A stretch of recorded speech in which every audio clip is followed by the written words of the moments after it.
አንድ አምላክ በሚሆን በአብ በወልድ በመንፈስ ቅዱስ ስም አምነን መጋቢት 27 የበዓላት ሁሉ በኩር የሆነው መድኃኔ ዓለም ክርስቶስ እኛን አጣን ልጆቹን ከባርነት ወጥመድ ሊያወጣን በራሱ ፈቃድ መከራን ሞትን የተቀበለባት ጥንተ ስቅለቱ ናት። እንኳን አደረሰን፣ እንኳን አደረሳችሁ ሕዝበ ክርስቲያን። በስመ አብ ወወልድ ወመንፈስ ቅዱስ አሐዱ አምላክ። በስመ አብ ወወልድ ወመንፈስ ቅዱስ አሐዱ አምላክ። በስመ አብ ወወልድ ወመንፈስ ቅዱስ አሐዱ አምላክ አሜን። ለዓለም ሁሉ ድኅነት መድኃኔ ዓለም ኢየሱስ ክርስቶስ መጋቢት በባተ በ27ኛው ቀን በመስቀል ላይ ተሰቀለ። በክርስቶስ ክርስቲያን የተባልን ልጆቹም ይህን እናዘክር ዘንድ አይነ ልቦናችንን ወደ ቀራንዮ እናንሳ።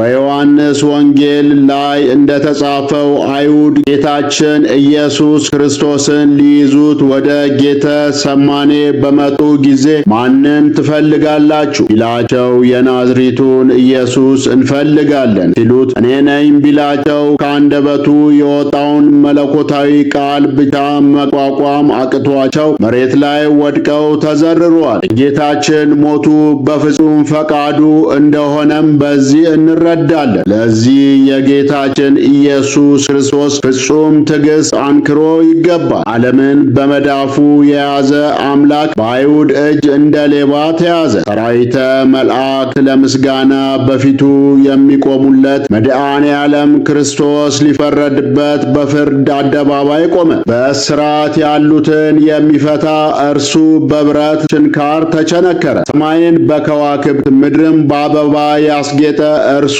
ግን የእሾህ አክሊል በራሱ ላይ ደፋ። ዓለሙን ሁሉ በቸርነቱ የሚመግብ እርሱ ተጠማው አለ። አይሁድ በምቀኝነት ጌታችን ኢየሱስ ክርስቶስን ለመስቀል ከያዙት በኋላ እሾህ ያለው አክሊል ሰርተው ከፍላት አግብተው በጉጠት አንስተው ኢየሱስ ናዝራዊ ንጉሥ ነህ፣ ዘውድ ይገባል ብለው በራሱ ላይ ደፉበት። ራሳቸው እንደ መሮ ወርዳቸው እንደ ሞረድ አራት ማዕዘን አሰርተው ቁመታቸው ክንድ ከስንዝር ስለታቸውን እንደ ወስፌ አድርገው ችንካር ሰርተው በስቁረት አግብተው በጌታችን በራሱ ላይ ቢመቱበት ሥጋ ለሥጋ ገብቶ መሃል ልቡን ወጋው። አክሊለ ሦኩን በራሱ ላይ አድርገው ሲያበቁ ከቤት ወደ አደባባይ እያመላለሱ ንጉሥ ሆይ እያሉ ምራቃቸውን እየተፉበት ተዘባበቱበት። መስቀል አሸክመው ከሊቶስጥራ እስከ ቀራንዮ ድረስ እያዳፉ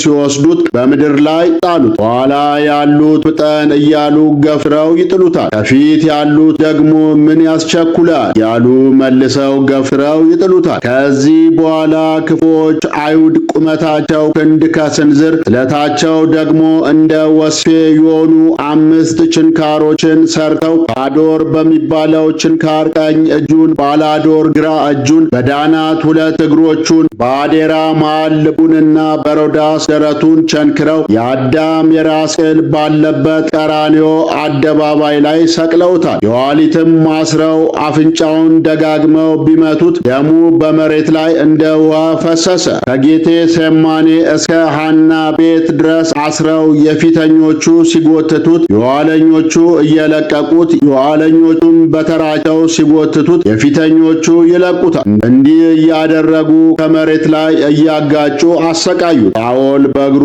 ሲረግጠው ጌታችን መመለስ ላይቀር ለምን ትረግጠኛለን ቢለው ስለዚህ ንግግር ብሎ ሳኦል አስገረፈው። በ2 ግንዶች መሃል አድርገው ከግንዱ ጋር አጋጩት። በእጃቸው ሲመቱት እጃቸውን ስላመማቸው ድንጋይ ጨብጠው ፊቱን ጻፉት፣ በሽመል ደብድበውታል። በጲላጦስ አደባባይም የጌታችንን ጺሙን ነጭተውታል። ጲላጦስ እንደ ሕጋቸው ገርፈው እንዲለቁት ቢያዝም ክፉዎች አይሁድ ግን ጌታችንን ሲገርፉት አሰቃቂ ግርፋቱን አይተን ልባችን እንዳይራራ ብለው ሰንጠረዥ ገበጣ ሰርተው ሲጫወቱ አንዱ ተነስቶ ይገርፍና ሲደክመው ቆጠራችሁን ብሎ ይጠይቃል። አልቆጠርንም ሲሉት ከድካሙ የተነሳ እኔው ልገርፍ እንደገና እኔው ልቁጠር ብሎ ትቶት ሲቀመጥ ሌላኛው ይነሳና እንደዛኛው ሁሉ በተራው ይገርፈዋል። ሁሉም እንዲህ እያደረጉ ጌታችንን ሥጋው ስጋው አልቆ አጥንቱ እንደ በረዶ ነጭ ሆኖ እስኪታይ ድረስ 6666 ጊዜ ጽኑ ግርፋትን ገረፉት። በእነዚህ ሁሉ ግርፋቱ ወቅት ስጋው ተቆርሶ መሬት ላይ ወድቋል። የዓለም መድኃኒት የማዳኑ ምስጢር ምንኛ ድንቅ ነው! ለዚህ ባሪው አንክሮ ይገባል። አምላካችን እግዚአብሔር በአንድ ልጁ በጌታችን በመድኃኒታችን ኢየሱስ ክርስቶስ መከራ፣ መስቀል፣ ሞትና ትንሣኤ ከሞተ ነፍስ ይታደገን ዘንድ ፈቃዱ ይሁንልን። አሜን። አነሳሶ ላስጀመረን አስጀምሮ ላስፈጸመን ለኃያሉ አምላክ ለልዑል እግዚአብሔር ክብር ምስጋና ይግባው። ወስብሐት ለእግዚአብሔር ወለወላዲቱ ድንግል ወለመስቀሉ ክቡር። ይቆየን።